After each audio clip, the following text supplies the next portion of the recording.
Hi friends, ఈరోజు నేను blouse side joints ఎలా చేసుకోవాలో నేను చూపిస్తున్నాను. చూడండి, ఇక్కడ మనకి కాజా పట్టి ఉంది కదా. ఈ కాజా పట్టి మనం ఇది వదిలేసి ఇక్కడి నుంచి మనం కొలత వేసుకోవాలి. ఇది మనం నడుము కొలత ఎంత వచ్చిందో చూద్దాము. ఇది వచ్చి మనకి 25.5 వచ్చిందండి. చూడండి, 25.5 వచ్చింది నడుము కొలత. ఇప్పుడు దీన్ని పక్కన తీసేసి హ్యాండ్ లూజ్ ఎంత ఉందో మనము చూసుకుందాము. నడుము అయితే మనకి 25.5 వచ్చింది. ఇప్పుడు మనకి హ్యాండ్ లూజ్ వచ్చేసి ఎంత వచ్చిందో చూద్దామండి. ఇప్పుడు చూడండి, హ్యాండ్ లూజ్ వచ్చేసి 4.5 వచ్చింది. ఇప్పుడు నేను ఇది బ్లౌజ్ స్టిచ్ చేసుకున్నాను. ఇప్పుడు దీనికి నేను సైడ్ జాయింట్స్ వేస్తున్నాను అనమాట. ఇక్కడ చూడండి, ఇలా డబుల్ ఫోల్డ్ చేసుకొని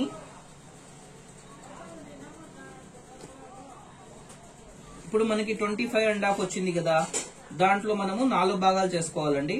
ఇప్పుడు 4 భాగాలు ఎంత వస్తుందో చూద్దాము. 25.5 లో సగం వచ్చేసి 12.5 ఇంచి.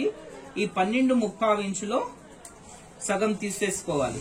ఇప్పుడు ఎంత వచ్చింది? 6.5 ఇంచి వచ్చింది. ఈ 6.5 ఇంచిని మనం ఇక్కడి నుంచి ఇక్కడికి మార్క్ చేసుకోవాలి. అలాగే ఈ కింది సైడ్ కూడా మార్క్ చేసుకోవాలి. ఇప్పుడు చూడండి, ఈ కాజా పట్టికి కూడా మనము 4 భాగాలు చేస్తున్నాం కదా. మనకి ఎంత వచ్చింది? 6.5 ఇంచి వచ్చింది. ఈ 6.5 ఇంచిని కూడా మనము ఇక్కడ మార్క్ చేసుకోవాలి. అలాగే ఇప్పుడు ఉక్సు పట్టికి కూడా 6.5 ఇంచుకి మనము మార్క్ అనేది చేసుకోవాలి. ఇప్పుడు ఇది మనం వచ్చింది కదా, మనం మార్క్ చేసుకునే విధంగా చూసారు కదా. ఇప్పుడు దీన్ని ఎక్కడైతే మనం మార్క్ చేసుకున్నామో దీనికి మధ్యలో ఒక స్టిచ్ ఇలా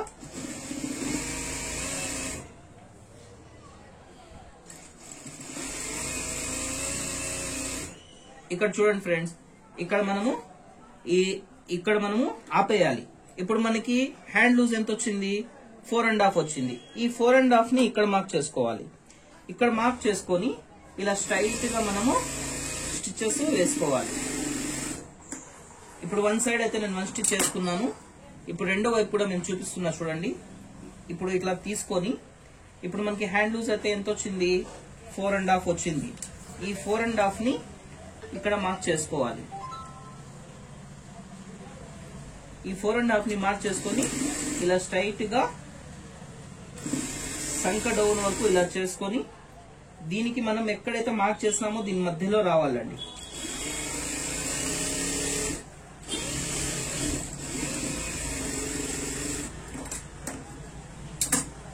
చూడండి, మళ్ళీ నేను ఒక 2-3 స్టిచెస్ అనేది వేస్తున్నానండి.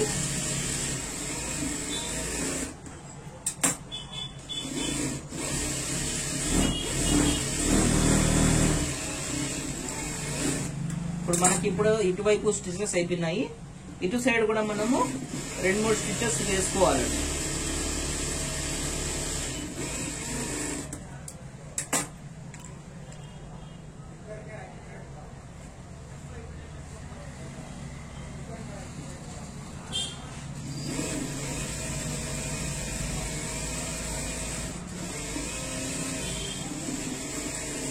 చూడండి ఫ్రెండ్స్, ఇప్పుడు స్టిచెస్ వేసుకున్న తర్వాత మనం బ్లౌజ్ ని ఒకసారి ఇలా తిప్పుకోవాలి. ఇలా తిప్పుకున్న తర్వాత మనకు మెజర్మెంట్ బ్లౌజ్ ఉంటుంది ఏదైతే ఉందో దాన్ని ఇలా మనము కొలతేసుకోవాలి.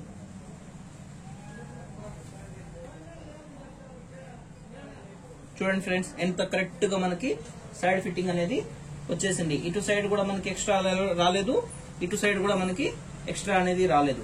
Okay friends, thank you.